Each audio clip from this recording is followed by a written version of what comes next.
And hello again, and welcome to the Earth Sea Love podcast.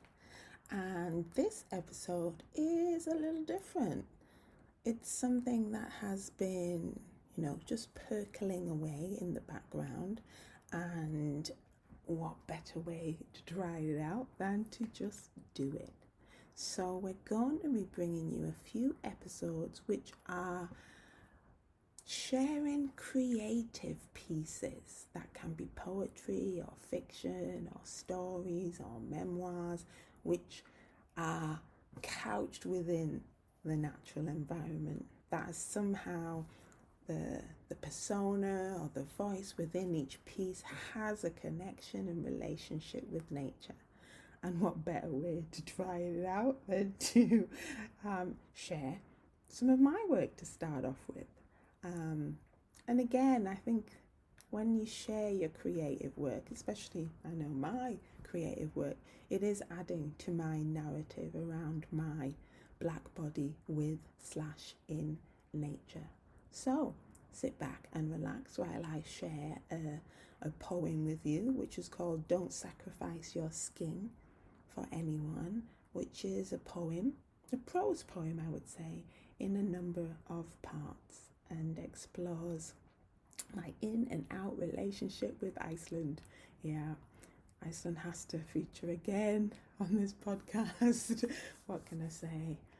I miss the place, and revisiting this piece again just brought it all back. The good times and maybe some bad times, but the true relationship of any love affair, isn't there? Good times and bad. Anyway, welcome back to the Earth Sea Love podcast. Thanks for being here.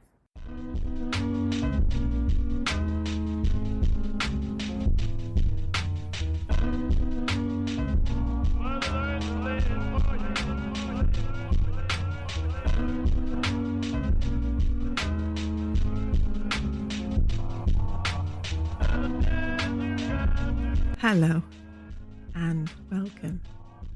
Welcome to the Earth Sea Love podcast.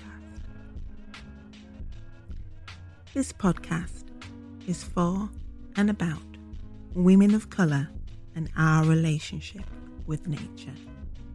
Hosted by me, Cherie Mack. The Earth Sea Love podcast is committed to exploring the experiences of women of colour with Mother Nature. We want to provide spaces where the hidden voices in the environmental and conservation conversations can explore their relationship with the natural world. Inspired by our time spent outdoors, we amplify the voices of women of colour, our stories, our conversations, interviews, photography, writing, and artwork.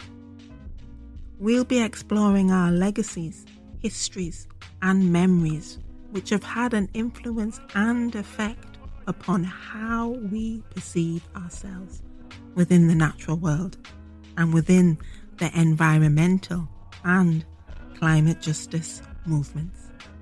Welcome to the Earth Sea Love podcast.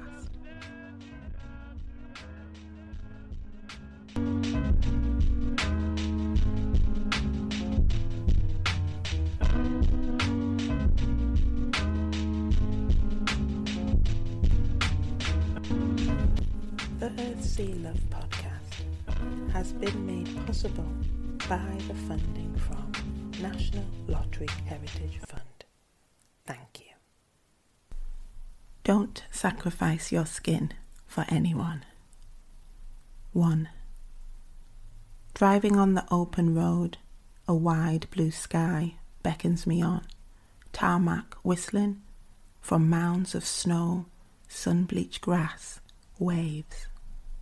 I'm heading in no particular direction, stopping when the mood takes me, eating fish, talking to the locals, burrowing my toes in black sand, soaking up this slow, old-fashioned breath of life.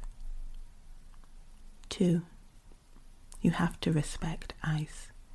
It holds ancient air bubbles from centuries past that can be drilled out and analysed, retrieve vital information about climates past. Like the rings within trees, each bubble holds clues about life. I wonder if they drilled through me, pulled out bubbles of air, what secrets they'd find. I say good luck to them. I live in this body, and I still don't know or have a clue about who I am from one moment to the next. The key to that knowledge is ancient. 3.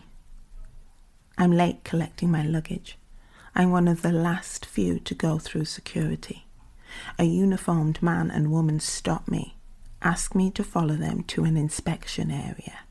No one else from my flight is there. While the woman switches on their X-ray machine thingy, the man seizes my luggage. He asks me questions at the same time. Is this your first time in Iceland? Where are you from?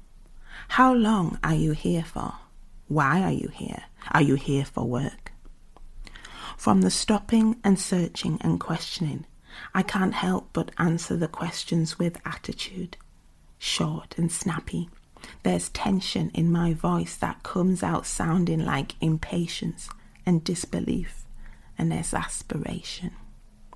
All the time they send my luggage through the conveyor belt sensor backwards and forwards, pointing out things on the screen and saying things in Icelandic to each other. Then they put on the rubber gloves and start to open up my luggage, pulling things out, moving things around. The woman pulls out my coffee and my squeezy lemon and bottle of honey and holds each one up to the man. I verify what they are. Then I'm free to go. Have a nice stay here. Enjoy your visit. Smile, smile, smile. 4. I sleep in the cradle of mountains. The silence is soft and muffled and heavy. It rains overnight. Looking out across the fjord, I see black, brown, and sage as the landscape loses its white mantle. Life is coming back to the Western Valley. An icy wind still blowing in from the Arctic, but the land is on the turn and it reflects in my mood. I find myself humming as I fix coffee. My hips sway between the cooker and the sink in the cabin. My cheeks are flushed, and even without looking, I know my eyes are sparkling, matching the ice crystals in the remaining snow. 5. In the 9th century, the first Viking to sight Iceland was Garda Sverrisson. His ship ran off course in harsh weather while sailing from Norway to the Faroe Islands. Off the back of his reports, Norsemen and Celts followed and settled. With little significant immigration since that period, Iceland remains genetically homogeneous, isolated, Nordic, white. 6. The smooth fold of the map between my fingers brings me right back into the excitement swelling in my stomach. I'm actually doing this alone, driving the ring road around the island with only Beyoncé to keep me company. Lemonade, empowering. The glacier lagoon is just there by the side of the road. It's weird how close it is to modern civilization. I soak it all in. This luminous, turquoise, bluey-green river with floating icebergs, bulky icebergs that are melting rapidly. Tourists take photographs of themselves with a foot propped up on an iceberg, like hunters displaying their kill. I feel disgusted. But how am I any different? I came on a whim. I came on a credit card. 7. Foreigners in Iceland are required to carry a passport or legal identification at all times. The law also states that the police can search your home if they suspect that you might be attempting to usurp their immigration laws. It's human nature to clump ourselves together into groups of people that look, talk, and think the same. It's about feeling safe. Throw someone different into the mix, and the seeds of prejudice blossom. 8. Coppery red flat tops curl in towards soft, shiny centres. The symbiosis of fungus and a green algae, lichen, is the first plant to colonize a hardened lava field. Versatile and hardy, it thrives to survive under harsh, volatile conditions. I marvel at its tenacity, wishing I was as robust. Clinging to rocks, tree trunks and wire, lichen grows and glows. Branching and shrubby, once upon a time I would have been too afraid to look so closely to distinguish life amongst the dark holes of decay. Now I don't look away. Now I see the beauty. 9. During the interwar period, there was a nationwide building of swimming pools. Being able to swim was very important for a country heavily reliant on fishing. It was a matter of safety. Each village has a swimming pool. It's a place of worship with sauna and coffee and community.